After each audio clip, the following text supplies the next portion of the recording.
21. My roommate, we had lived together for 3 years.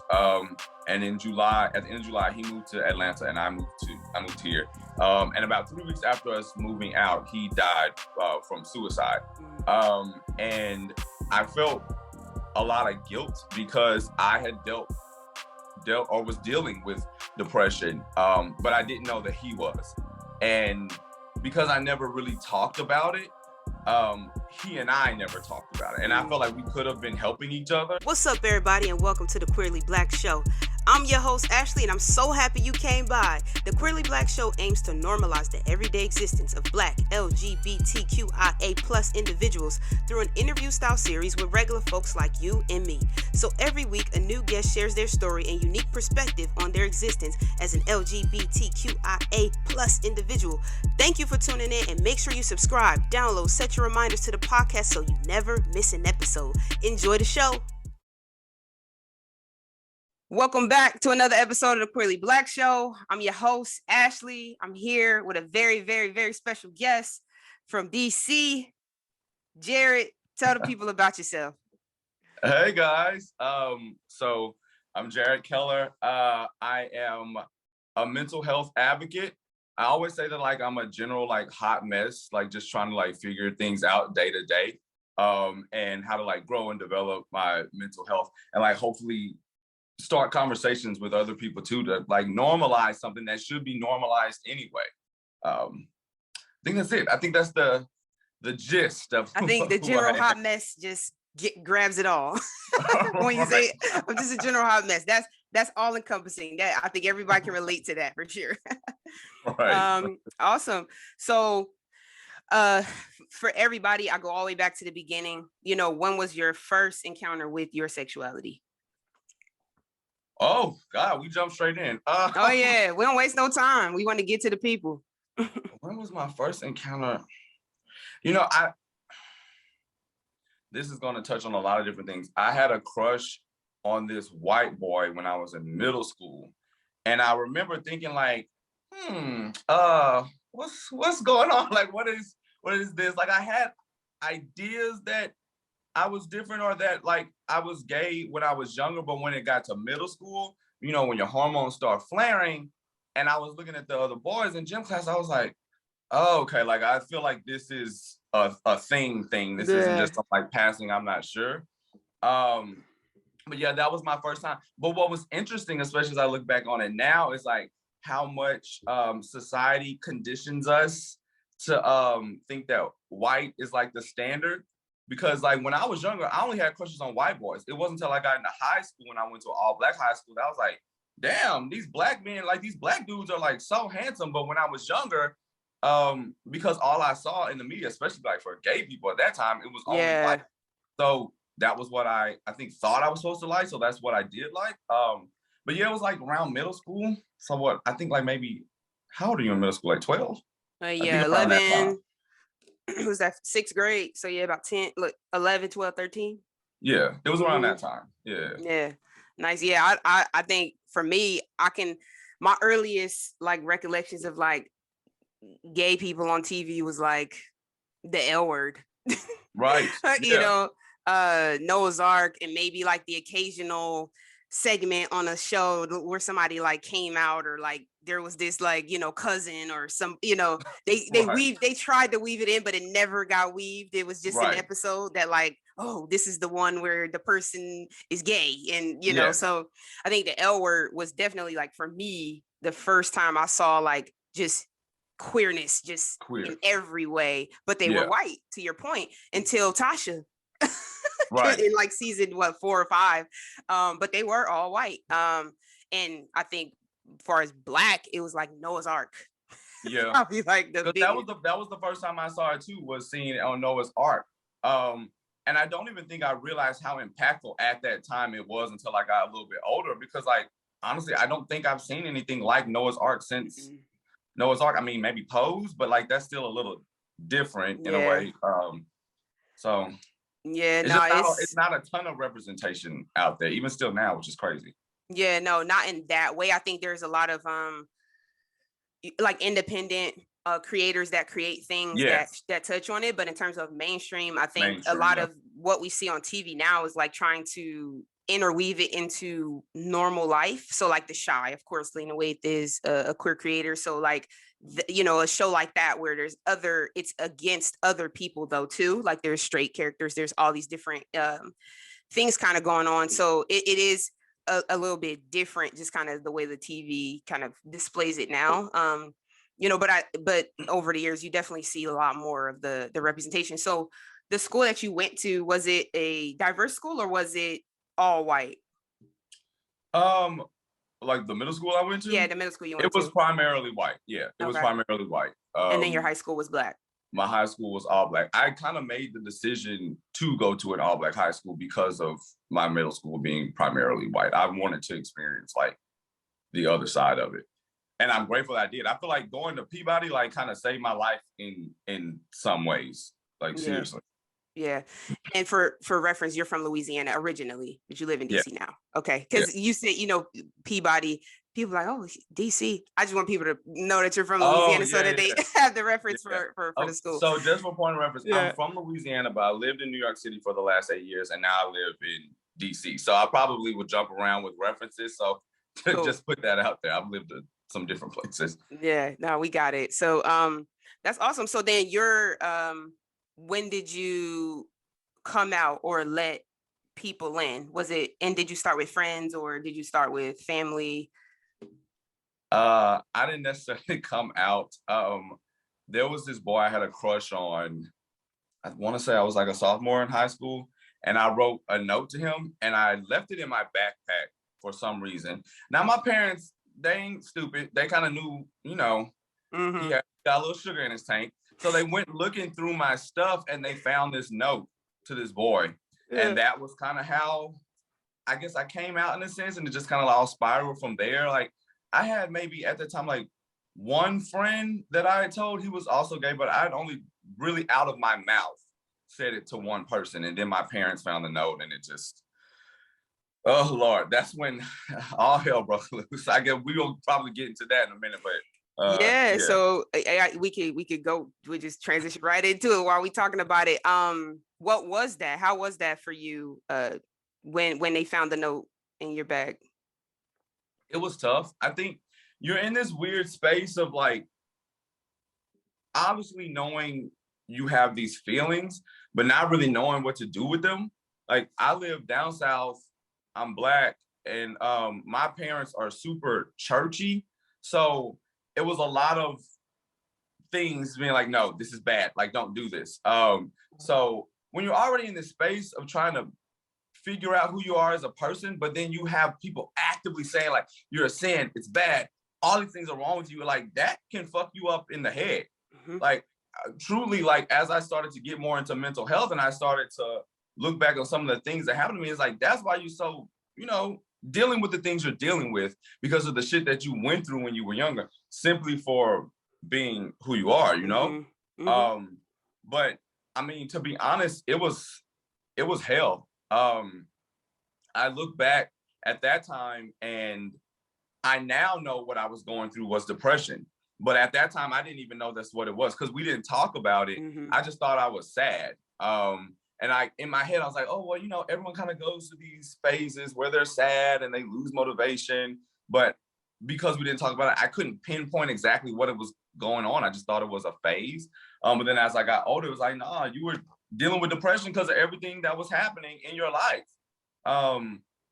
It's, to me, I say a lot of times it's interesting to me that I didn't attempt suicide just because how bad things had gotten between like me and my family and my parents. Like me and my dad used to like physically fight. Like it got really bad. And like it's better now. Before a period, it was really bad. Yeah. Did they kick you out or anything like that? Were you a kid? Were you a teenager at the time? Or you were in middle school, right? High school? No, at this time I was in high school. I was like maybe 15 or 16, but like, I'm a big guy now, but at that time I was very scrawny. So when you have your dad, who's like a full grown man, kind of like lunging at you, it's a very weird scenario, like, cause you like put your fist up to fight him, but at the same time, it's your dad. So it's like, what the fuck is going on? But it was like, it was just the scenario I was in. But yeah, I did. I got, I think twice in high school, I left home. Well, once I was pushed out. And I kind of just couch surfed from place to place. And I'm from a small town in Louisiana, so we didn't have resources like centers or places where like homeless LGBT youth could go. So I just couch surfed and eventually had to end up going back to that scenario because I didn't have anywhere else to go. And I was 16, so I didn't have a car, I didn't have any money. I kind of had to go back. Yeah. And moving forward, so what was, and it's probably, you know, like you said it's getting better, but what was the journey back to your parents for you? Because I've talked to, I think everyone deals with some level of it, but I think Black men especially, kind of deal with this the hardest when it comes to like parents and like acceptance. Yeah. What was the journey back for you? I've talked to people who've been on both sides in terms of like, okay, I'm not ready to just throw my parents away because they don't accept this part of me, right? Like that's a very hard pill to swallow. And it's hard for people to understand, like you either love me the way I am or you get nothing at all. But it's hard to reconcile, like if my parents just deny this one part of me, I can still find a way to move forward because they're my parents, right? So where did you fall out on it? Was it a complete, like, you don't accept me, I'm done? Or was it these are my parents, and even in this, like, I still love them? You know what I mean? To be honest, like it was a very weird space to be in because I felt both. Like I love them friends, especially my mom. I'm very close to my mom. So I did have that idea. I was like, I can't just throw them away because we're at odds. Like they're my parents. Like your parents kind of always feel like home no matter where they are. 100%. But at the same time, I wanted to be who I was. And so a bit of me had like I don't give a fuck mentality, but also y'all are my parents as well. So I love y'all. And I think that caused tension as well because like we're family. So you are almost like supposed to love each other, but it's conflicting because I was like, I want to be who I am and you should accept that. And I'm not going to pretend to be something that you want me to be just to appease you. So it left us at odds for a while. But I remember when I graduated college, when I graduated high school, in college, I very rarely came back home. And then after I graduated college, I was like, deuces, I moved to New York City. I didn't actually go back to Louisiana for like the first 3 years when I moved to New York City because I needed to put some like distance between us. Yeah. Yes. And I'm grateful that I did too, because that's kind of what helped me to not fully resent them, was to get away from them. And it's better now, but it's because, like I said, I decided to stop giving a fuck. And then especially when I started doing like the whole mental health thing, I really was like, take it or leave it. Like, this is what it is. You guys take it or leave it. But I also got very open and candid with them about conversations. Like, I thought I was over a lot of the things that happened to me when I was a kid. And I saw, it was like around 30, 31, my life kind of blew up. And I had to like address a lot of different things that happened to me. And I was like, I'm still angry about what y'all did to me when I was 15. And I can't keep pretending like I'm not mad about it anymore. And so I just started saying how I felt. And to be honest, I was respectful, but it was also like, I'm going to tell you how I feel, that I'm mad, that I'm angry, and you kind of just need to take it. And I think when they saw like, okay, he's not backing down from this, then they started to try to like build a bridge to me a little bit more. And like, now I talk openly about being gay in front of my mom. My dad is still coming around to it, but even me just saying I'm a gay man in front of him years ago would have caused like a whole thing. Now it's just kind of like, okay. And that's like, you know, at this processing, point in my life, I'll take that. Loading, right? Exactly, Right. exactly. I'll take that. Yeah, man. And I want to, you know, talk about like mental health, but I want to stay on this because I think it's so loaded. Like, parents are such an influential part of this process for a lot of people. Like, there are so many people who I'm not coming out because my parents, I'm not, you know, or my parents don't accept me, so forget them. And then it causes this like life of just complete resentment, but it doesn't stop at the parents. Like, it trickles itself into so many other places. Like it affects your relationships, it affects how you interact with people, it affects everything. And it's hard for people to recognize that, like that once you hang your hat on that with your parents, like that's the start of everything. You learn everything from your parents.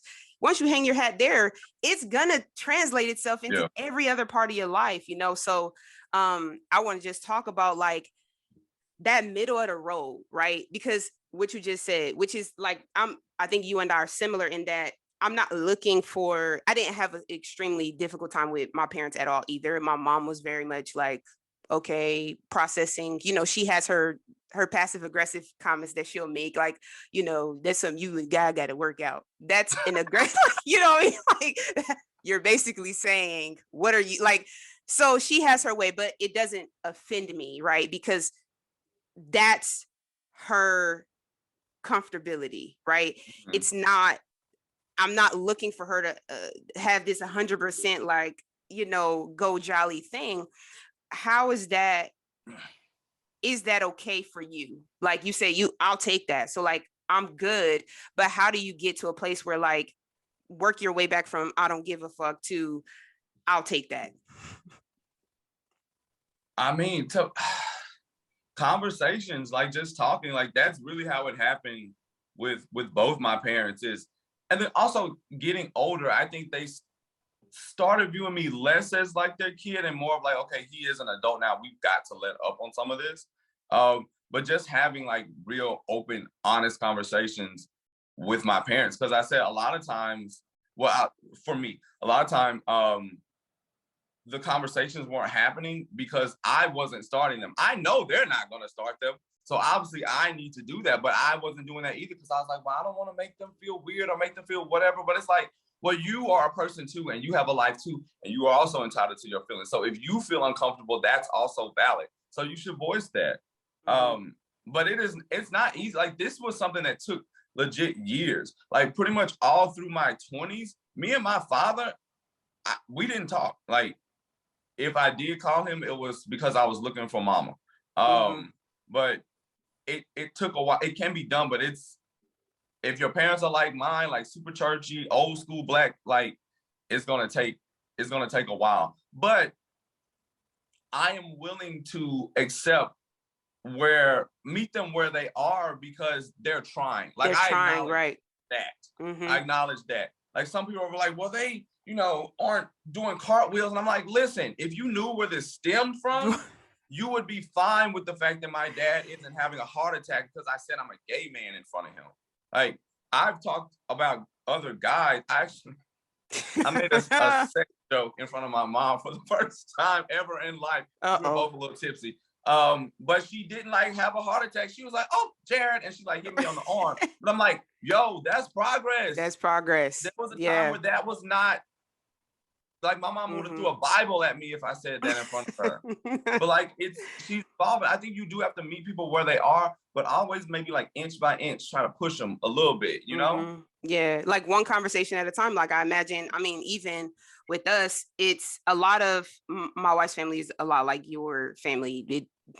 It was just, it's been a journey. And to your point, it's like, it's conversation at a time, like one conversation at a time. And honestly, the way that it's much better, miles better now, but the way that it would go, it'd be like one subject and then they wouldn't talk for a week or 2 weeks because you just need, like, her mom needs a lot of space and time to process, right? And she knows that about her mom. So she's like, look, I'm gonna broach this topic with her. We gonna need our cooling off period and then we gonna come back.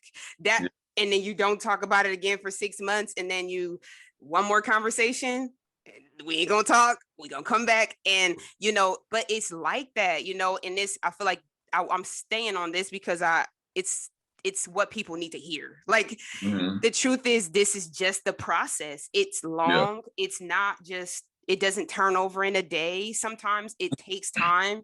And, you know, we do carry the burden of pushing it forward a lot of times. And the people have a hard time with that. It's like, why I gotta be the one, why I gotta say everything, why I gotta do, because we're the ones that want the acceptance. You know, we're the ones that want the bridge. We're the ones who want this to move forward and be better. So we just gotta, keep working through it. So I appreciate you for being so candid about that, because I think that's going to help a lot of people navigate that relationship, and not throw their parents away. So yeah. So mental health, you are very much a mental health advocate. Your page is so inspiring. It's so amazing. How did you get into that? So again, this is kind of part of me being separate from my family. But when I moved to New York City, I think I saw that the world was bigger than Alexandria, Louisiana. There were all these different aspects and layers and cultures and things. And that's when I started looking more into mental health, just because I started having other friends that were going to therapists, and I started hearing more about it. To whereas back when I was in Louisiana, it wasn't really a thing to me. But I started going to a therapist first, and then I realized like I was kind of suffering with mild depression. So I started taking medication for it. Now I've always been pretty open in conversation with other people. Like if someone brought up depression and was saying something fucking stupid, then I would jump in, or I would say like, I take medication for it and I'm just fine. And it's actually helping me out quite a bit. Because there's a lot of like misinformation that people put out about mental health from people that have never gone through depression or any of that, just saying a bunch of stupid shit. But I started looking more into it. But what really got me to do it for social media was last August of 2021, my roommate, we had lived together for 3 years. And in July, at the end of July, he moved to Atlanta and I moved here. And about 3 weeks after us moving out, he died from suicide. And I felt a lot of guilt because I had dealt or was dealing with depression, but I didn't know that he was. And because I never really talked about it, he and I never talked about it. And I felt like we could have been helping each other, but because of, I guess, like maybe the shame or just not wanting to be as open about it, we never had a conversation. And I felt like maybe we could have been helping each other. So after that happened, I decided that I wanted to start doing it on a larger level, like not just talking about it to one person at a time, but like talking about it to a lot of people and hope to like I said, normalize the conversation. And that's what got me going, because I said, I don't want to be in another scenario where you try to talk to someone or offer someone like help or a shoulder to lean on once they're dead, because now he's gone. So you can't really do anything about it. Like you should have been doing that shit while he was, you should have been doing that while he was alive. And so like that, I'm trying to live in that space now. So that's why I'm so vocal about it on Instagram. Yeah. And it normalizes it, right? And in terms of, there are other people who are going through this. Like you don't have to feel like you have to battle this like by yourself. Like I've had so many people say, like I've had relatives and people I've known for years now reach out and be like, I deal with anxiety too, and I deal with depression. And like it's actually kind of crazy the amount of people that I've had telling me that they deal with it too. But I was like, this is what I wanted. I wanted us to start being more open and having conversations about this. It doesn't need to be so weird and taboo. It's only weird and taboo because we make it that way. Yeah, exactly. Because nobody's talking about it. No one's talking about it. I got to put on this face that I'm okay. I got to put on this face that like everything's fine. And the truth is, sometimes you're not. Like sometimes you're absolutely not. Yeah, exactly. When did you get diagnosed with depression? Through going to therapy? Yeah. Sorry. Go ahead. No, you're good. Go ahead. Yeah. I mean, I had a pretty strong feeling that's what it was. And then just when I started going to see the therapist, he was like, yeah, I think you might be suffering with mild depression. And he's the one that put me on the medication. Yeah. What were those signs that you knew that you might have depression? Because I think sometimes people don't really even know what it is. Like they have all the symptoms, but they don't know what the diagnosis is to even think that, oh, I need to go to therapy, or, oh, I need to go and fix this. Like, what were some of the things you were experiencing that kind of gave you an inkling that you might be depressed? I know one of the ways I've always coped with it is I would sleep a lot. Like I would sleep almost the whole day. That was probably one of the biggest things, but like also the inability to focus on anything. Like I would just be very distracted. and like the anxiety would sneak in too. So I would get like really bad panic attacks. But these like weird phases where these like waves of sadness would hit me and I couldn't really explain what this was coming from. Like looking back, obviously I was triggered by something, but I didn't know what it was at the time because I don't think I delved enough into mental health. But like I would get these strange waves of sadness where I just didn't want to do anything or go anywhere. Yeah, and it would last for what you probably would think is an abnormal length of time, like too Yes. long. Like it wasn't just like an afternoon or and Yeah. I'll wake up tomorrow and be better. It was Yeah. like It would be spans like of days time.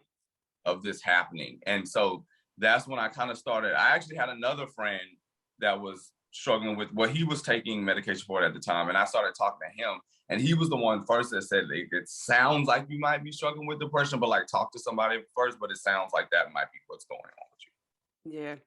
And how's that with you current day, like in terms of you're pretty transparent about, you know, where you are and everything. You talked about like your weight and like how you kind of cope with like different things. How do you manage today, and like what is your process for kind of pressing forward with you know, depression and your mental health journey and all of those kinds of things? Yeah, I mean, it's tough. Like that's the one thing I never want to be one of those people that comes on social media and like just offers you quotes and like, oh, you say this quote and then your life's gonna be fucking amazing. Like that's not how it works. Like there will be days where you will feel like shit, and I can tell you all the quotes, and that's not gonna help you at all. You still gonna feel that way, and that's just the reality of it. And I think you need to accept that too. That every day is not gonna be a good day, because that's like the first step towards like trying to get better. I know at times I do fall off the wagon. And like you had mentioned my weight, there are periods where I look to food to kind of like comfort me. And so like I was eating at one point, this wasn't that long ago, I was eating everything in sight. Like I would be eating whole pans of brownies, and I was almost 240 pounds. Now I'm a short guy, like I'm 5'8". So like 240 pounds of me is like, ooh, Jarred, what's going on? But I was using food to like trying to kind of help me cope. But I made this decision, like I wanted to start responding to my depression better and implement healthy coping mechanisms, not just eating everything. So like I started doing things I don't normally do. I actually posted a video about this the other day that I went downtown and I saw the cherry blossoms, or I will force myself to go hang out with people, or just take a walk in the sun. Like it sounds, when I say things like force, it sounds bad, but it's like, every time I've done it, I always feel so much better after. And my therapist will constantly say, like, you have to find healthy coping mechanisms, because I've had the bad ones. You know, I used to be on drugs, like, like that was what I was using to cope with it. And so now, like, I'll go biking, or I'll work out, or I'll go hang out with friends, or I'll just stand out in the sun. Like, all of that helps, but it's not easy. And I think a lot of people do look for it to be like a quick fix. And it's like, this is going to be an ongoing thing for you probably for the rest of your life, in the same way that growth and developing and evolution is. Like, it's something you're constantly working towards. It's not just like, oh, I said this one thing and now I'm fine. Like, it's a consistent thing, but I'm trying. Yeah. And I post these videos where I'm like, you got to be proud of the small wins. And I do. Like I've started cooking. Like I find a new recipe every day to cook. And I don't like to cook. That is not my thing. But I find a recipe. Yeah, it's not my thing. But it's fun. Like it's helping me cope a little bit. You have to find something that works for you. But finding that and accepting that you're gonna have some bad days, I think are some of the first steps towards truly getting better and managing this better. Yeah, no, I think one thing you said that's critical is that you're going to manage it for the rest of your life. You know, like you wake up and you brush your teeth, you got to check in with your mental, you got to check in with, you know, it's like a part of your daily routine. You know, I go to therapy just, you know, for my own growth, and, you know, being the oldest and letting go of a lot of just, you know, stuff that I put on myself in terms of being the oldest, responsibility and all that, and then uncovered a whole bunch of other stuff too. But one thing I learned about going to therapy, my therapist was extremely candid about this. He was like, listen, Therapy is not he offered this the first session. Therapy is not going to fix it, but we're going to give you tools to work through it every single day, right? So it's about getting the tools in your box to fix, to manage every day, right? Like you will get breakthroughs 100%, but it's not going to be everything. Like you're not going to be able to change people who hurt you. Like you're not going to be able to, if your mom, said something offensive to you when you were 10, like you're not going to be able to change your mom. You're not going to be able to erase that it happened. You're not going to be able to do that, but you will be able to understand like how to move forward. Like get coping mechanisms to move forward. And, to your point, about when you feel those feelings, you feel sad, you feel all those things, finding healthy ways to deal with it, because everyone, you're going to deal with it one way or the other, whether it's good or bad, like you said. So, how have you seen a difference in yourself from using the, bad coping mechanisms to using the good ones? Do you feel like the turnover has been better for you in terms of like being able to move forward day to day by adopting the healthy coping mechanisms? It's helped me in ways that I know I'm doing something I don't normally do. So there's a sense of pride and almost like happiness that comes from being like, oh, I just cooked this recipe. I don't even like to cook. This isn't something I normally did, but you did it. And it makes you feel a little bit better about yourself. I think doing things outside of the realm of what you normally do, at least for me, has helped me quite a bit. I'm handling it much better. I was actually saying this to myself the other day that I'm really proud of how I've responded to a lot of things, because I had something with a family member happen the other day that was just really terrible. And like my initial instinct was like, oh, I just want to go to bed and like shut out the world. Cause I think it was a Friday, but I was like, I just want to go to bed for the rest of the day. And I was like, nope, we're not doing that. You are like, better, so do better.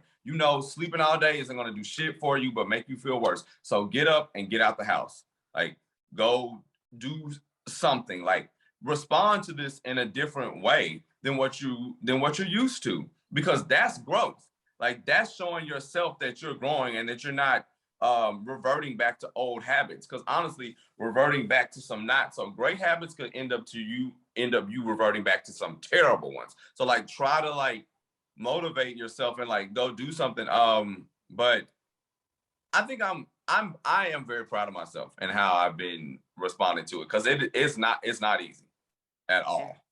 No, for sure. No. And I personally, I just want to say thank you for your platform, and thank you for the work that you do. It's amazing, and it's extremely vulnerable. When you share that much about yourself and this kind of thing, it's extremely vulnerable, right? And the question I want to ask you is how you balance being so vulnerable and being a Black man, because that's and you're from the South, which is a whole nother thing. Like, how do you balance all of that? I feel like I'm doing a bad job because I keep saying everything is not easy, but like none of it is. Mm-hmm. I remember when I first started putting these videos on Instagram, I would share it and I would literally put my phone away, because my mind went straight to like, everyone is going to talk really poorly about you. Like you're giving people ammunition to say this and this and that about you. And I'm hot-headed. So some of these people, they say it over Instagram. I seen that next to his own. You said you wouldn't have said that to me. Right. If you said it in person, you would be eating this phone. But I'm even that, like, I'm trying to grow from it. I'm trying to be open. It's cathartic, but also that it is so freeing though to like own your shit. Like can't nobody put my business out there because I've already put it out there. Like I'm open with what I'm going through in my life. So even if someone says something crazy or shitty to me, it's like, sis, I've already said that on Instagram to 7,000 people. Like you saying to me doesn't mean anything right now anymore. It's like owning your story is like, it's super empowering. But it's still scary because I'm super transparent on Instagram and I talk about a lot of stuff, but I will say that the trade-off is, even if people do say something crazy to me, for every one person that does that, I have like 5 people come to me being like, damn, I've struggled with the same thing. Like, I'm so glad you're talking about it. Or I've had people email me saying like, I considered suicide like this time last year, but I didn't do it. And I'm so proud of you. And then for sharing your story. And then they go share theirs too. Because some of the people that I've met, they didn't want to talk about it, but they were like, oh, I saw you, so now I'm going to talk about it too. And to me, that's like paying it forward. If everyone kind of did that, shared a little bit of their story, and I'm not saying you got to come on Instagram and tell everybody all of your business. I know mine is sometimes a little extreme, but like just sharing a portion of your story can help somebody. Like, you never know who will see that post and be like, oh, damn, like if this person who is seemingly normal or has it together and they're dealing with depression too, then it's not so crazy that I'm dealing with it as well. I'm not the only person out there. Because what's crazy to me, I was thinking about this the other day. So many people deal with the same shit, but we all act like we're fine. If we were just open with each other, we'd all see like, oh, you too? Me too? We're all going through the same thing. We just got to take the mask off and stop acting like we're perfect all the time. Nobody's perfect but Beyonce. Exactly. Yes, she is. The queen is the only one that's perfect. But we come from those great Black sayings. What happens in this house stays in this house. I know. It's a lot of undoing.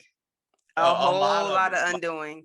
Trying to reposition your mind, because like my dad's like that too, old school Black father, cold, not very warm, don't say I love, like stuff like that. And it's like, I don't want to be like that. When you know better, you do better. I don't want to be like that. I want to be more open, and I mean, I've seen it in him and me being more open about it. It's made him talk about his feelings, which is still very strange now when he does it, but I'm glad he's doing it.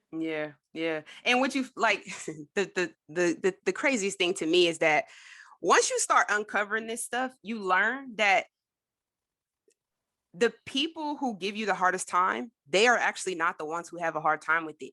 They are afraid of what other people are going to say about it because of what it makes them look like.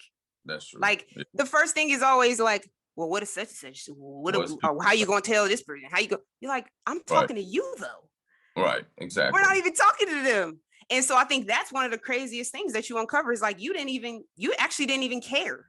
Yeah. You just were so worried about what this person was going to think that you couldn't even have an honest conversation with me about it. Right. That's like that's the wildest discovery to me. Yeah, it is crazy. Like we care like way too much about what people think. Because honestly, it was like, if no one else, I guess, knew about this, you wouldn't give a fuck about me. You wouldn't care. Care. If I told you, look, I'm only telling you this. No one's ever gonna know this. You would 9 times out of 10, a lot of them wouldn't even care. Right. But because it's something everybody's gonna have to know, they're like, oh crap, wait, hold up. Let's rewind. Hold on. Nope, I don't agree with this. Hold on. So it's wild. But on to something lighter. You have lived in 2 major cities, New York and DC.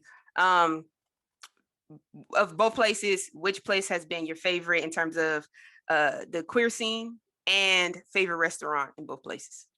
Oh, okay. So New York City is my first love. I honestly will probably move back at some point. I love New York City. It's interesting. Even in these major cities, there are not a lot of Black gay clubs. Like before I left New York City, I only knew of 2. There was 2 in Harlem, but that was like within the last like maybe few years. Everything is in Hell's Kitchen and it's more white.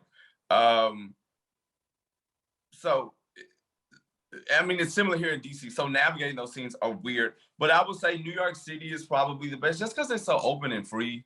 Like, no one cares about what you're doing. Like, you could, I don't know, be laid out on the sidewalk and they'll just like step over you. I mean, I know that sounds dramatic, but I mean, that's also kind of true. Like, no one cares, so you can be as open as you want to be. But I will say, if you're trying to find a husband, DC is better for that. Right. Because in New York, everybody just wants to run the street and chase and tail. But here in DC, it's like all these men with master's degrees and driving Mercedes-Benz and like they looking to get married. I remember low-key when I first moved here, I was like, it's low-key like the Stepford Wives. Like, everybody lives with their boyfriend and they have a dog. And I'm like, I wasn't used to that coming from New York, because in New York, no one was in a relationship. Everybody was. Shit, you asked my favorite restaurant. Truthfully, I haven't been out enough in DC to know. But I will say in Harlem, my favorite brunch spot was I liked Row House and I liked Lido. They were like these cute, like really like breezy, airy brunch places. Those are my two favorite. I'll get back to you about the one in DC. I gotta try a few different places. I'll get back to I'm you. gonna message you about DC. I'm like, which one you liked in DC? DC's changed so much since I was there in college, man. It's like crazy. I've So heard because I live on 8th Street, and I've heard this whole section used to be completely different. Because I'm not that far from Trinidad, but I've heard where I used to live used to be completely different. Yeah, it's much different in DC now. Awesome, man. This was great. Thank you so much for sharing. So we come to the end, and there's one thing I ask every guest, which is, what's one piece of advice that you would have for someone who's going through their own journey? Be honest with yourself. Like that's a very tough thing. I mean, we talked a little bit about unpacking some things that your mom might have said to you when you were 10 years old. I know for me, when I was younger, I had to frame things. I had to frame hurtful things in my head differently than what they were, because that was the only way I could kind of keep a relationship with my parents.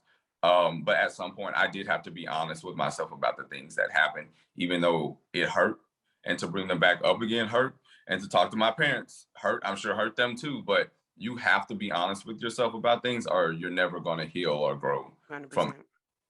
100%. Actually, I got one more question. If you had a theme song for your life, what would it be? Oh my God, this is bad because I've thought about this before. Did you ever? Keke Palmer used to have this show on Nickelodeon called True Jackson. Yeah. So that is the theme song for my life. But you know the part where she especially goes TRUEJ. I'll be like JARRE. I would just put my name in for her part. But that was like the theme song for my life, because it's bubbly and like up. And that's kind of how I am. I love it. So embarrassed. I love it. No, I love it. I talked to somebody else who said their theme song was the song from That's So Raven. That's a good one too. Yeah. Wait, what's yours? Huh? I don't know. It'd be a Beyonce song though, for sure. Okay. Probably, I don't know every song of hers, probably. I'm like, she's like my spirit animal. Like her birthday September 4th, my September 5th. I'm really? The Beehive. I'm it. Like I've been to 6 concerts. I done seen every really. Oh yeah. Wait, which ones did you go? I'm such a bad Beyonce fan. I've only been to, I think, 3. You saw like early concerts? I've been to Miss Carter show. I've been to On the Run both. No. I've been to, and I think we saw On the Run. Did we see it twice? Made in America. I seen her at Made in America. What was the other one? There was another one that she had by herself. I don't remember the name of that one, but it was like the one with all the Terry Mugler costumes, like the one she had the DVD and like the whole. I am. There you go. I was like, what was the name of that one? I think that was the I Am Sasha Fierce tour. Yeah, but yeah, so. Oh yeah, I've been rocking with Beyonce forever. Love her. I know, I love her too. She's perfect. Well, thank you so much, Jarred, for sharing your story. I really appreciate it. I think you're definitely gonna help a lot of people. Keep doing what you're doing. It's amazing work. And yeah, I will continue to watch and support you. It's awesome. So thank you. Tell the people where they can find you. Well, thank you for having me. On Instagram, I'm at Jarred. That's Jarred with 2 R's. So Jarred. JARED.Denzel, like Denzel Washington, on Instagram, Facebook, and TikTok. Awesome. Y'all go follow Jarred. This is another episode of Queerly Blax Show. I'm your host, Ashley. I'll catch y'all on the next one.